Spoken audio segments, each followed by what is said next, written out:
At a very basic level, Bitcoin is just a digital file or ledger that contains names and balances, and people exchange money by changing this file. When Bob sells Carol a lawnmower for 5.2 Bitcoins, Bob's balance goes up by 5.2 and Carol's down by 5.2. There's no gold or government-issued money backing these numbers. Bob is only willing to trade his real-life lawnmower for a higher number in this digital file because he has faith that other people will also trust the system. So who maintains this ledger and makes sure no one cheats? One goal of Bitcoin is to avoid any centralized control, so every participant maintains their own copy of the ledger.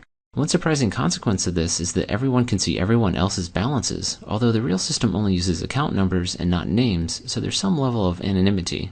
If everyone maintains their own ledger, how are all the ledgers kept in sync as money is transferred?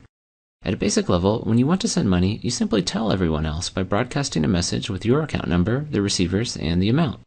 Everyone across the entire world then updates their ledger. As a quick aside, I'm describing how Bitcoin works for power users, people who help maintain the system. You can also just use the system to send and receive money, though, without maintaining a ledger. If sending money is as simple as creating a message with some account numbers, what's to stop a thief, Alice, from spending Bob's money by using his account number? Like a pen and paper check, Bitcoin requires a kind of signature to prove that the sender is the real owner of an account, but is based on math rather than handwriting. When a new account number is created, it comes along with a private key mathematically linked to that account number. If you've heard of a Bitcoin wallet, these keys are what it holds and are what allow you to create signatures. To create a signature, a private key and the text from a transaction are fed into a special cryptographic function. Another function allows other people to check the signature, making sure it was created by the account owner and that it applies to that specific transaction. Unlike the handwritten version, these signatures can't be copied and reused in the future, as they're unique to each transaction. While the mathematical signatures prove who sent a transaction, they can't prove when it was sent, and this turns out to be problematic. In our traditional banking system, if Alice wrote 2 checks but only had enough money to cover one of them, the bank would pay the first person attempting to cash his check but refuse the second because Alice's account would be empty. So the order of these checks is critical because it determines who should get paid. Unfortunately, order is much harder to determine in Bitcoin, where instead of a single bank, there are individuals all over the world. Network delays might cause transactions to arrive in different orders in different places, and fraudsters could lie about timestamps. 2 recipients might both think their transaction is first and ship a product, effectively allowing Alice to spend money twice. Bitcoin prevents this by providing a way for the entire world to decide on transaction order.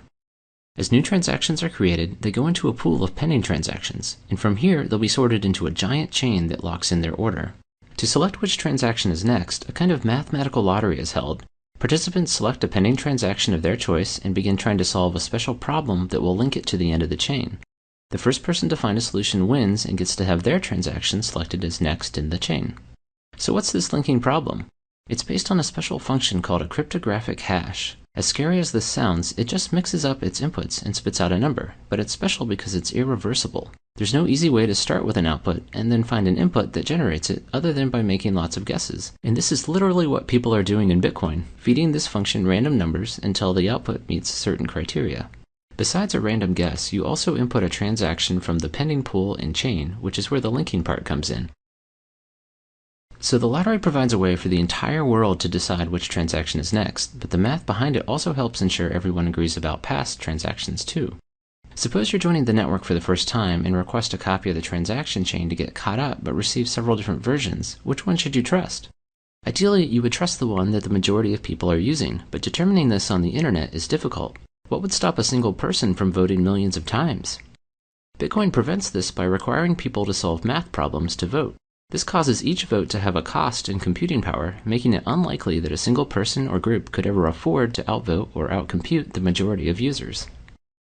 The transaction ordering process described before actually provides the voting system. Part of the input to the linking problem is a transaction from the end of a chain, so each guess is effectively a vote for that chain. But how are all the votes tallied? Because the cryptographic hash function has well-defined statistical properties, you can look at any given answer and estimate how many guesses it took to find it, just like estimating how many coin flips it would take to get 100 heads in a row. So the links in a chain not only put transactions in order, but also act as an effective vote tally, making it easy to see which chain most people are using. Finally, how does money get created? Every time someone wins the lottery to pick the next transaction in the chain, new bitcoins are created out of thin air and awarded to their account. Solving these problems is commonly called mining, as this is how money enters the system, but the main purpose of the math is to make sure everyone's ledgers agree. The math simply provides a convenient way to randomly distribute money into the world. In fact, sometime around 2140, no more money will be created and participants will only be paid from fees added on to transactions. I hope this gives you a quick sense for how Bitcoin works.